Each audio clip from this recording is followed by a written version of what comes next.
Adam, Kentucky's 7-2, and their 2 losses are against Kansas on a neutral floor, and then at home against UNCW, a bit of a head-scratcher. They blew out Miami. I'm just going through some things that may be relevant for you. They blew out Miami as part of the ACC-SEC Challenge. That's their best win by far. They needed overtime to beat St. Joseph's at home, and they are coming off a game against Penn, which they won by 15, but it was a 4-point game with about 6-7 minutes left. So with all of those pieces of information, you may say, maybe this Kentucky team isn't that good. Don't feel that way. This is a very talented team. I find it interesting, Adam, that John Calipari, obviously an excellent coach, is holding on to he hasn't really changed the way that he's building his teams. Now, has he added a couple of transfers? Yes, including their leading scorer, Antonio Reeves, who is from Illinois State. They have Trey Mitchell, who is on his 4th team in college. He played at UMass and at Texas and at West Virginia, and now he's at Kentucky. College athletics. So they have had some transfers, but they still are out there getting a bunch of really good freshmen like they have for the last, not that Kentucky's ever struggled in recruiting, but particularly over the last, let's say, 10 years or so, 10 to 12.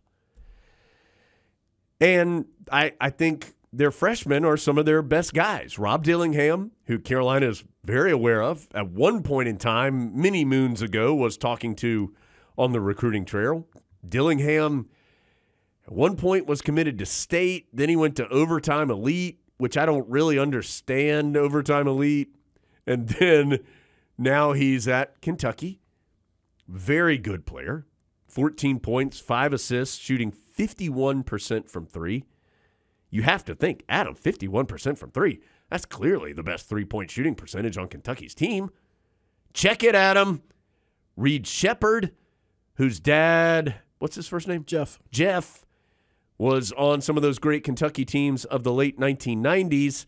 And Reed Shepherd, balling, shooting 61% from the floor as a guard, 59% from 3, and 92% from the free throw line. Incredible numbers. And he's a great defender. He has 3 steals per game. It's like they put Michael Jordan and Larry Bird together. Like, here's his 6'3" bro, Reed Shepherd. Incredible numbers. And he wasn't super highly talented. No, he wasn't. But he's at Kentucky because his dad's Jeff Shepherd. Right. DJ Wagner, if you're a recruit, Nick, he was number 1 player in the class forever, was recruited to Louisville, but finally came to he committed to Louisville, but then he watched Louisville and he was like, nope, I'm out. So they have Adam, this Kentucky team is like every Kentucky team that Carolina has seen since John Calipari's been the head coach at Kentucky. They are super young, but super duper talented. In my opinion, and this is just my opinion, when they are engaged, watch out. And John Calipari, for whatever reason, always has his teams engaged against the Tar Heels. I think there's been some games where perhaps, most notably, of course, that UNCW game, where maybe they weren't fully locked in. That's not a disservice to UNCW. They've done a nice job. But I think if that game is played 10 times, especially if the first time UNCW wins, Kentucky wins pretty easily the next 9, they will be fully engaged, and it is going to be a wave of talent that Carolina will be going against. And kind of the wild card in that wave of talent is the newish-est face, Aaron Bradshaw, in the middle, who is like this comet who all of a sudden came across the Kentucky sky and just threw up a double-double last time out. Yeah, he's only played in 2 games, but he's averaging 10 points, 6.5 boards, and 2 blocks in those 2 games. And he's 7-1 from Rahway, New Jersey, former home of Dexter Strickland. I will accept that answer. Oh. But I would have said Baden Jackson. Right. Since I respect formerly known as Dexter Strickland's Witches, former pod guest. So, Adam, Carolina can fully win this game. I would expect this to be a very competitive game. But it is going to be a very challenging game because I think Kentucky is very good. Kentucky's averaging almost 91 points a game. They're shooting 50% from the floor. They're shooting 41% from three. And they're getting almost 10 steals per game.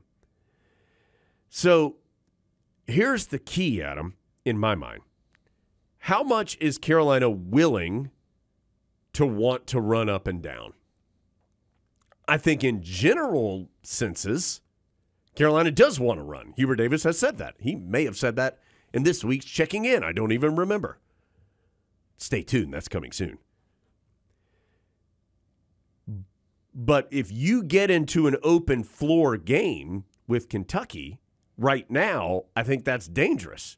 You got a 103-100 Malik Monk putting up 47 points in Vegas on you, staring you in the face, and I'm not sure right now this Tar Heel team is capable of scoring. While Carolina is scoring at a very high level, I don't know if they're scoring at the level that the 2017 eventual national champion Tar Heels could. So, to me, that will be and at the same time, Tar Heels aren't going to go Virginia style here and sit there and hope to play a 44-42 game. So just how the Tar Heels approach that, are they going with I'm Roy Williams and I'm going to freaking do what I want to do and do it better than you and you just got to deal with it? Or are they going to try and not allow Kentucky to get out and run? Because I think if you make Kentucky execute consistently, that's harder for them. They're incredibly efficient offensively. Yes. Can they keep shooting the three this way? They're third best in the country. Jen's already told you 41% from three. Reed Shepherd isn't going to shoot 59% for the entire season from three. I mean, unless he's 23 of 39. Unless he's the greatest shooter in basketball history, which maybe he is. Maybe he is. We're seeing the birth of the greatest shooter ever. They don't turn the ball over hardly at all. Another thing they don't do that hurts the Tar Heel game is they don't foul very much. Their opponents don't shoot many free throws. Now, is some of that because they're not all that interested in defending? I think that's part of it, but that's also most of those numbers are accumulated without Bradshaw. Well, and I'll say they've played, in my mind, two really good teams, Kansas and Miami. The rest of their schedule is New Mexico State, Texas A&M Commerce, Stonehill, St. Joe's, Marshall, UNCW, and Penn. So they have not to this point, and that's not to say that they aren't going to play a good team. I mean, they play at Louisville next. That kind of blows my theory out of the water. But they do get into conference play soon. But they haven't played the same. Like if you looked at Kansas's schedule or UConn's schedule or Carolina's schedule, they have not played that schedule. One thing that's different about this Kentucky team as opposed to past ones is they don't really hit the glass as hard as some of those Bam Adebayo teams or something. Oscar Sheboy. Yeah. But again, Bradshaw brings you something different. I just don't feel like we have a wide enough sample size with Bradshaw to fully know exactly what they are. So, unfortunately, I think we're going to get one of our best looks at that on Saturday when the Tar Heels are providing the opposition. But there's no question that they're good. That Miami game in which they were so impressive was at Rupp. Now, yes. I realize this game is in Catlanta. Yeah. But it's not going to be Rupp. So, but either way, this is a big-time game. Second game of the doubleheader. It's the marquee game. Kentucky always plays in the second game of the CBS Sports Classic. It's a marquee game. I was watching Army-Navy last week, and they were talking about, I enjoyed this. They're like, college basketball is about to start, so we know that means Carolina and Kentucky next week. Yeah, that's right. I mean, yes, it had already started, but if you're going to pretend that it's kicking off, Carolina and Kentucky are going to do it. Yeah, both these teams have played a third of their schedule to this point, but right. The season's tipping off, everyone. Yeah. Football's over, so look at this. Adam, the last time these two teams played was that game we were joking about earlier where Carolina didn't know what team it was playing, literally, and it did not go well. Kentucky blew Carolina out 98-69, had a 44-26 rebounding advantage, shot 54% and was 8 of 15 from 3. That team lost to St. Peter's in the first round of the NCAA tournament. Severe Wheeler, who's Oregon State, Washington, somewhere up there in the Pacific Northwest now, just killed Carolina. He had 26 points and 8 assists and bothered R.J. Davis dramatically in that game. Davidson transfer Kellen Grady had 18 points, including 5 of 7 from 3. And Oscar Tshiebwe had 16 points and 12 rebounds.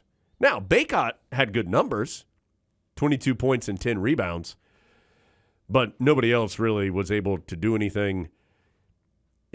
The Tar Heels have a handful of guys, most notably Baycott and Davis, who were involved in that game. Kentucky has a couple of guys who are still on the roster but didn't necessarily play major roles at the time.